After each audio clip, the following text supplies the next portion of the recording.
Hello, my chess friends. If you enjoy watching the great and powerful chess force known as Hans Niemann absolutely obliterating top-level super GMs, in this case Richard Rapport, with terrifying accuracy, then you have come to the right place. But before the fireworks, we first need to wade through the first phase of this game. We will go through it quickly, and it will be worth the wait. The game begins with d4 from Hans Niemann with the white pieces here in Fide's Grand Swiss tournament on the Isle of Man. d5 from Richard Rapport, c4, and we get a Slav defense with knight to f3, knight to f6, and now this relatively quiet move, e3, which blocks the diagonal for the dark squared bishop, but it does offer immediate protection to the c4 pawn, discouraging black from taking that pawn. That's no longer a good move. You don't want to just help white develop the bishop. So bishop to f5 instead from Richard Rapport, getting his bishop outside the pawn chain before he plays e6, knight c3, and after e6, which blocks the bishop from moving back this direction, Niemann decides it's a good time to go after that bishop with knight to h4. So Rapport plays bishop to g6, after which it's not that great to take the bishop because after knight takes bishop, pawn takes, you've activated black's rook. So instead Niemann plays queen to b3, attacking b7, queen c7 defends, and now bishop d2, preparing to castle on the queen side. Knight to e4 attacks that bishop on d2, knight takes e4, bishop takes e4, c takes d5, and now an interesting decision from Rapport. He plays bishop takes d5, not replacing his most central pawn with a pawn, but instead with the bishop, as it does come with tempo on the white queen. So Niemann blocks that attack while developing a piece with bishop to c4, and now we have bishop to e7 going after that knight there. The knight moves back to f3, and now knight to d7 from Rapport, keeping his options open. He can castle on the queen side or the king side. Now queen to c2 from Niemann looks a little strange. Why move a piece twice in the opening? Why not castle? Well, you will see on the next move. After knight to f6, we have bishop d3, forming a nice battery towards the king side. Black might not want to castle over there now, but more importantly, threatening to trap the bishop with e4.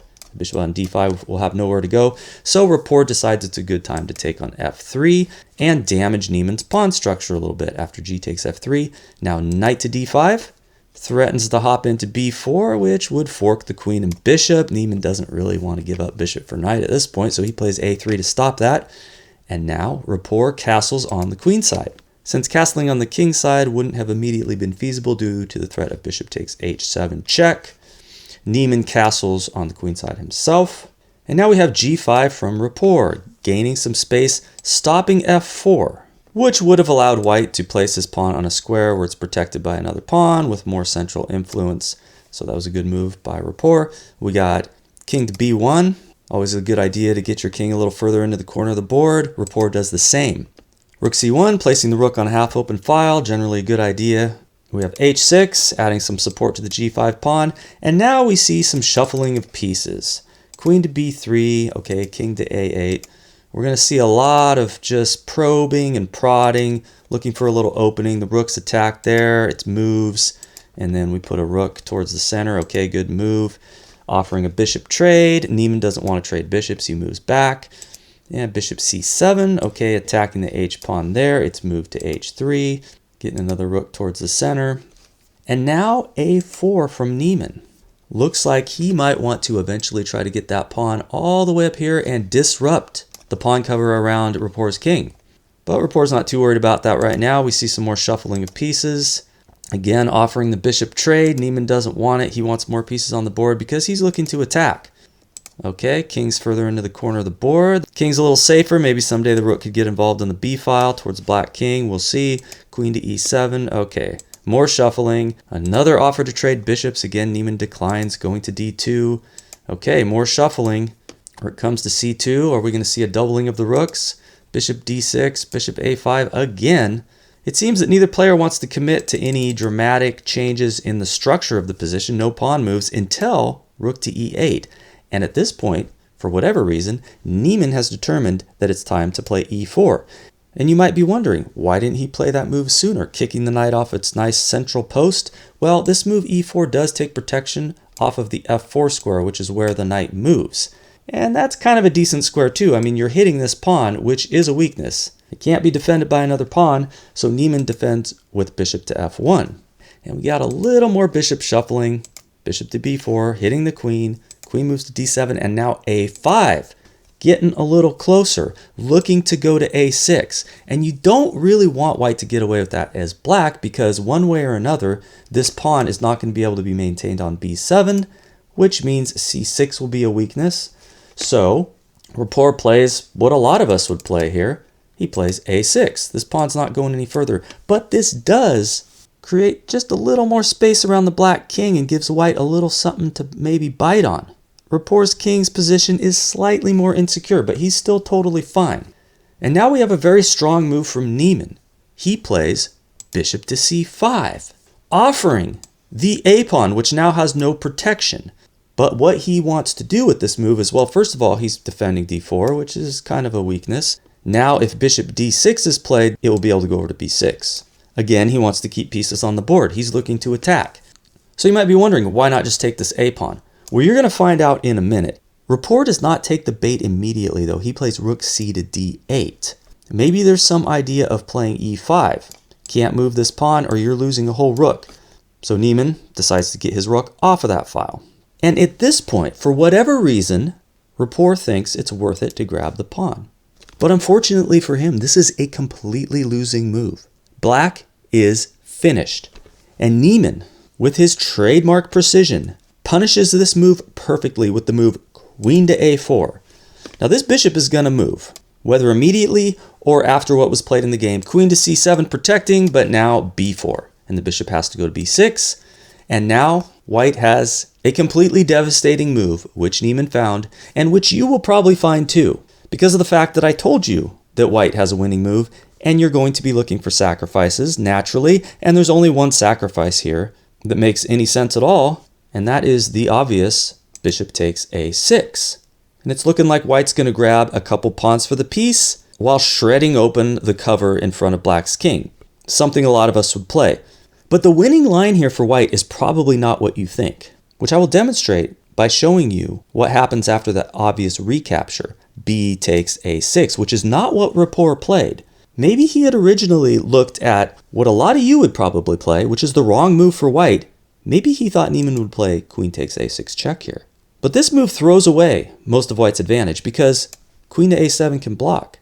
Black's a piece up, which white can get back with the move rook to a2. And the best line for both sides here goes queen takes a6, rook takes with check, the king moves, and then we grab the bishop with check, the king goes to c7.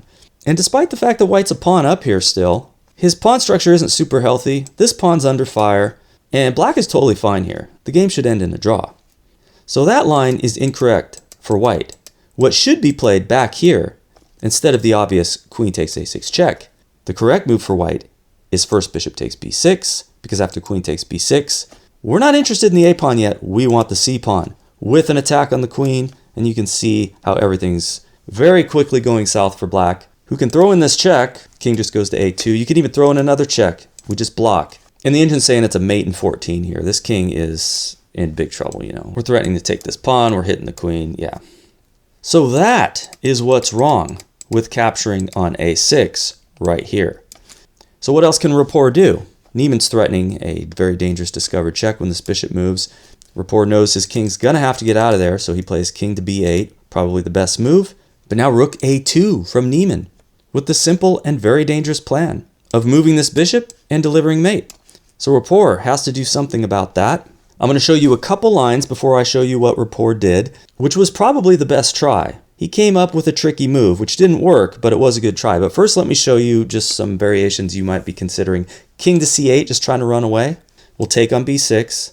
Queen takes, and see if you can find the move here. A very beautiful move available for white in this position. What should white play? Take a look. You have maybe 2 or 3 seconds. What is it? This is Tactics 101. Okay, rook takes c6 check. You are not capturing the rook with the pawn. That pawn is pinned. The queen is under fire. If you take the rook with the queen, queen takes c6. You're still not capturing with the pawn, and black is getting mated on the next move. So running with the king is not working. What else can you try? This king is going to need to escape. The mate threat is coming. The queen is tied down to defending the bishop, so you can't really move the queen out of the way. How about you play bishop takes c5? Well, unfortunately, this will now, after b takes c5, open the b file for this rook to get involved. This is devastating for black, and the king still needs to escape. If you try moving the queen now, well, we're just going to play rook b1, and how are you going to save that pawn there? So maybe the best try would be king c8, although I don't know if best really applies here because every move totally fails. Here we have bishop takes b7 check. And I think even the most novice players would see here that king takes b7 is suicide. So how about queen takes b7? Well, this also fails too. Rook to b1, queen's got to move, but then we got queen a6 check. What are you doing with the king? King d7, rook b7 is simple. You win the queen. Black is totally lost. So let's get back to what happened in the game. Richard Rapport, he did what all great players do when they find themselves in a losing position. He tried to get tricky by capturing on d4, sacking the exchange, desperately hoping for the move that Niemann did not play, which would have been a blunder for white. Bishop takes d4, very natural looking. How many of you would choose that move? And give up your entire winning advantage as white. After bishop takes d4 check and king to b1, this is no longer so great for white. White does not have the opened b file. This b pawn's still blocking any rook activity, not to mention the fact that the king is on b1. So black is going to be able to play something like queen b6, and he's totally fine, and the engine actually gives black the advantage here. He's got an extra pawn for the exchange. The white king's now looking pretty exposed, and black should be fine. So Niemann, of course, didn't fall for this, because he is an extremely accurate player who seems to have an uncanny ability to execute these brutal attacks with godlike precision. He plays bishop to b5, simply threatening checkmate. So Rapport's got to get his king out of there, king to c8. But now comes bishop takes b6, queen takes b6, and see if you can find white's only winning move. What would you play here?